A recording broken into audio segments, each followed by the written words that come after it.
Olá! Seja bem-vindo ao segundo vídeo da série sobre ensino remoto. Nesse vídeo, os convidados vão conversar um pouquinho mais sobre o tema, pensando principalmente nos métodos avaliativos dentro desse contexto.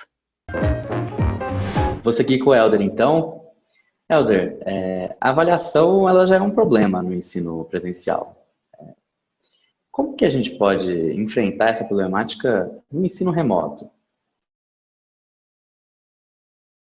Desculpem se eu for repetitivo, mas o problema da avaliação no ensino remoto é o mesmo problema da avaliação no ensino presencial. Eu não consigo sair dessa fala necessária. Vamos começar do princípio. O que acontece hoje, de maneira geral, pré-pandemia? Há um entendimento que reduz a ideia de avaliação do ensino, avaliação da aprendizagem, à mera aplicação de testes.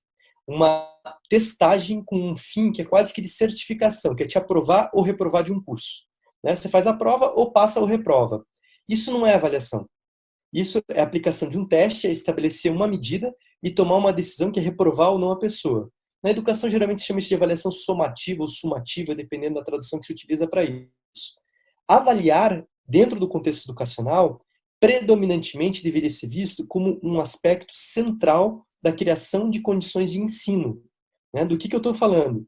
Que ao longo do processo de ensino, eu preciso ter medidas sobre o que e o quanto os alunos estão aprendendo para poder tomar decisões para aperfeiçoar as condições de ensino que são criadas. Ou seja, a minha aula de amanhã deveria levar em consideração o que o aluno é capaz de fazer hoje. O que é inconcebível? Um aluno, numa primeira prova, vamos ilustrar com casos bem reais, Primeira avaliação da disciplina, 0 na prova. Próxima aula, conteúdo novo. Peraí, se o aluno não entendeu aquilo que é pré-requisito da coisa, a gente vai começar a trabalhar com outras coisas agora, tá errado. E não sou eu, Helder, que estou dizendo isso. Isso está na literatura em educação, especificamente sobre avaliação do ensino, também no mínimo desde a década de 60 em discussão.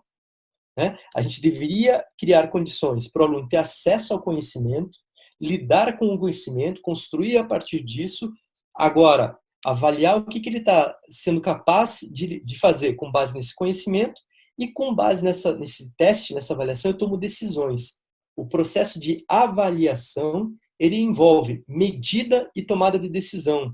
Vou fazer uma analogia para os nossos colegas psicólogos. Tal como no campo da avaliação psicológica, os professores não ficam falando que a avaliação psicológica é mais do que teste psicológico?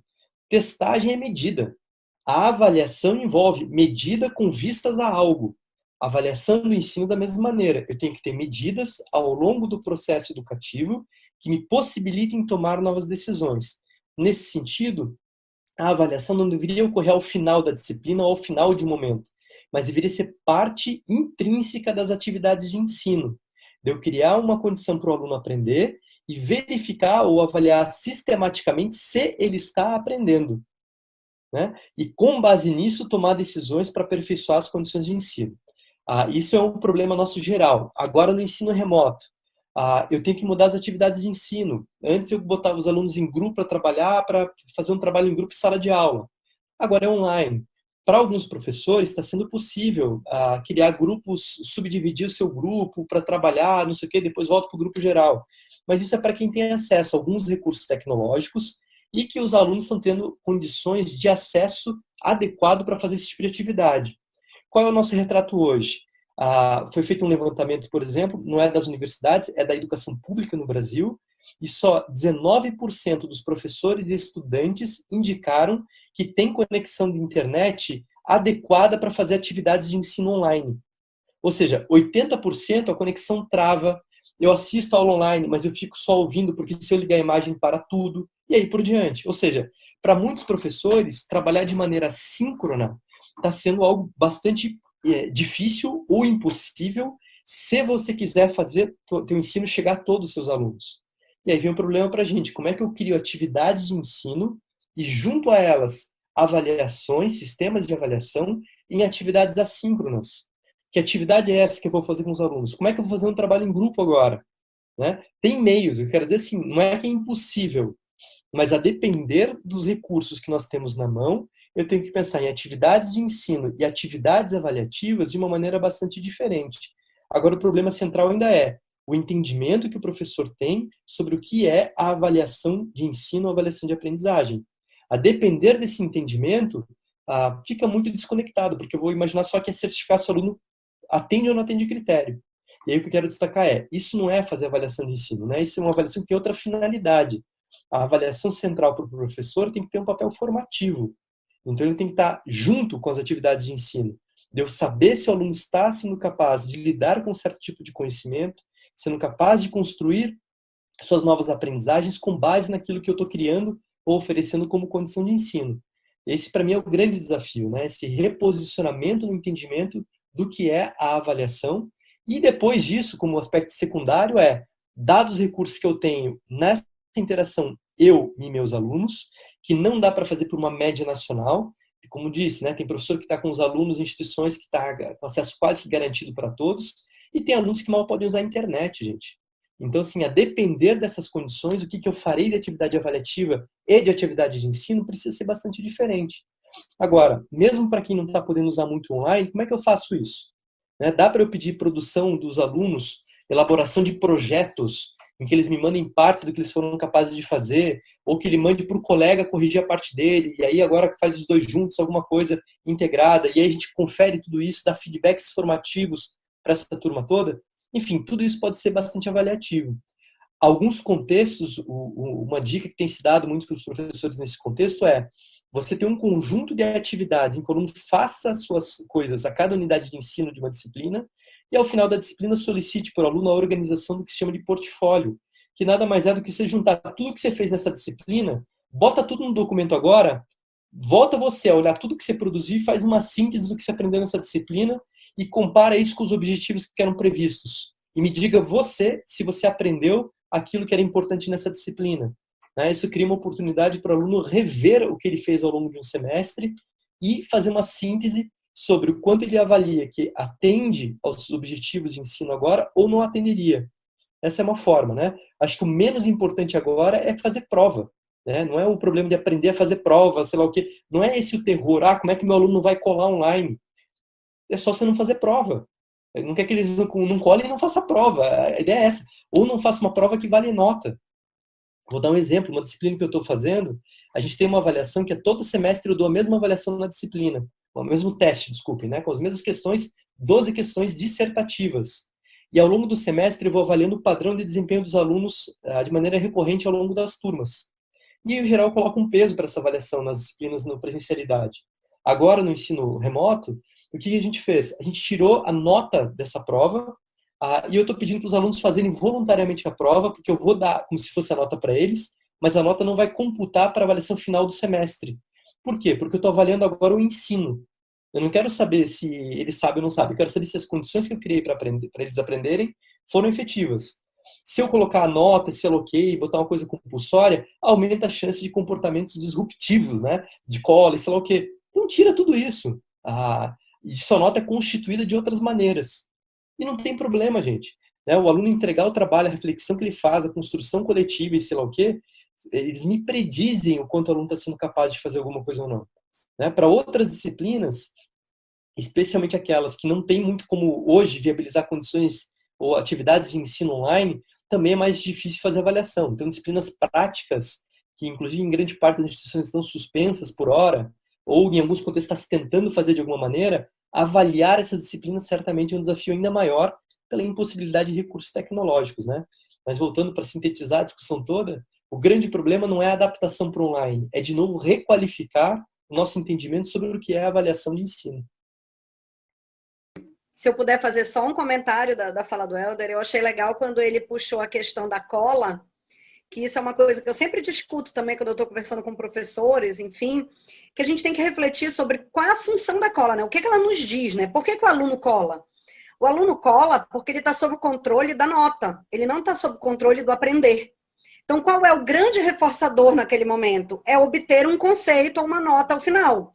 Se no processo ele aprendeu ou não, aquilo é relevante, não é isso que está controlando o comportamento do aluno que está colando. Ele está colando porque ele quer obter um determinado produto lá, que é uma nota ou um conceito. Quando você planeja seu processo avaliativo de uma maneira que a própria avaliação compõe um percurso de aprendizagem, o aluno se engaja nesse processo avaliativo sob o controle da aprendizagem que está envolvida nisso. E às vezes até do feedback que ele mesmo quer receber. Tipo, afinal, eu aprendi a fazer isso, eu dou conta, eu consigo. E na hora que ele fica sob o controle disso, ele não tem interesse em colar. Porque a cola, a nota, ela fica secundária, não é ela o grande reforçador. Vou dar um exemplo para vocês, numa disciplina minha, que eu ministro a disciplina de Psicologia Escolar e Educacional.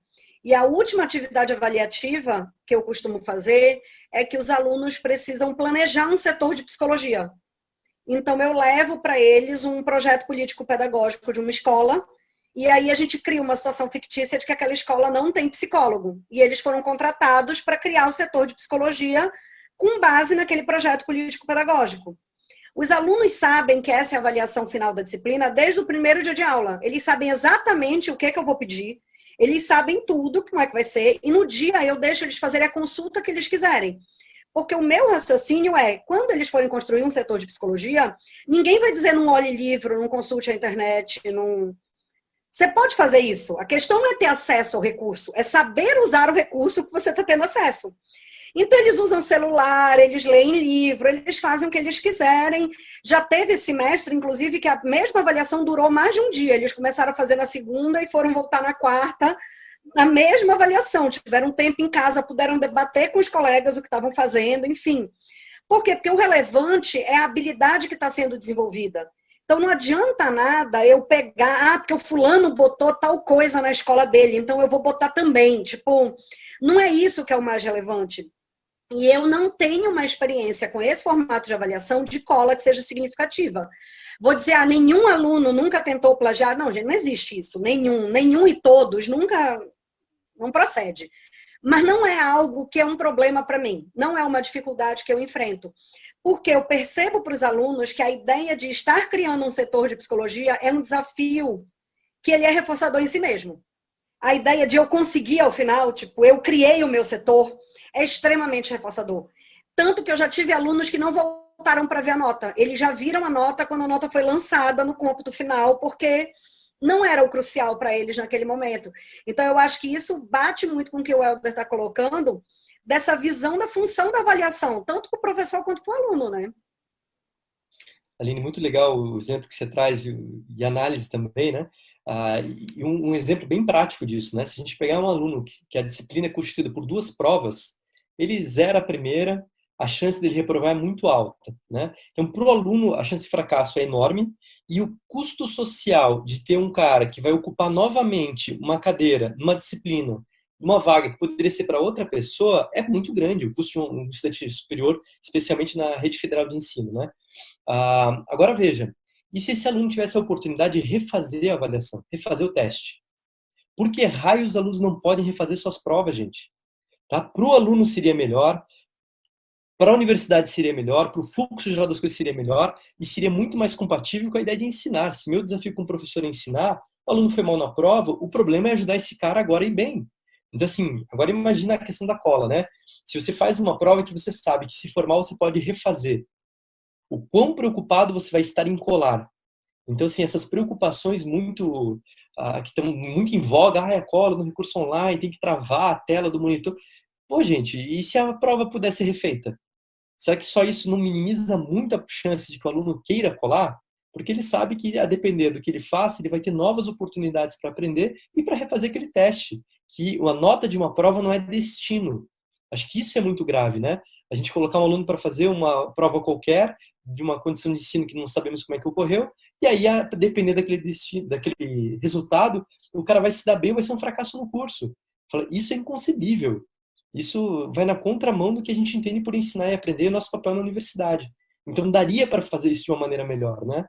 Mudando o valor que as provas têm, o sentido que a prova tem no curso e por diante. Mas o fato é, os alunos chegam na universidade já tendo um entendimento sobre o que é a avaliação e sobre o que é a prova, que é um terror. As pessoas têm medo, tremem no dia da prova. O Catani fez um experimento certa vez, que ele conta num livro, e eu usava isso na minha aula sobre controle aversivo.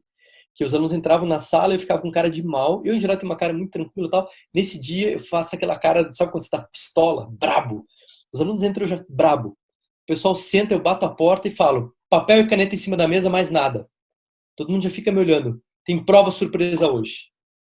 E aí os alunos ficam naquele desespero, em taquicardia. E aí a prova é, primeira questão, anotem aí, anota rápido, não vou repetir. O que você sentiu quando eu falei que tinha prova surpresa?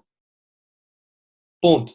E aí todo mundo relata os estados fisiológicos, porque prova tem um valor altamente aversivo. E por quê? Porque muitas vezes ela é vista como destino.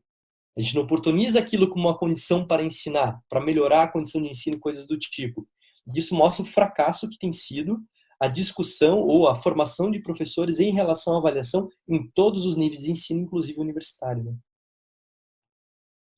Um autor, não analista do comportamento, mas que eu gosto muito, então, para quem estiver assistindo, se tiver interesse da educação, né, que discute a avaliação bem nessa tônica que a gente está conversando, é o Lucchesi. Então, quem não conhece, é um material bem legal, assim, de conhecer. Ele, inclusive, tem alguns textos muito facinhos, assim, que ele provoca esse tipo de reflexão. Acho que vale a pena.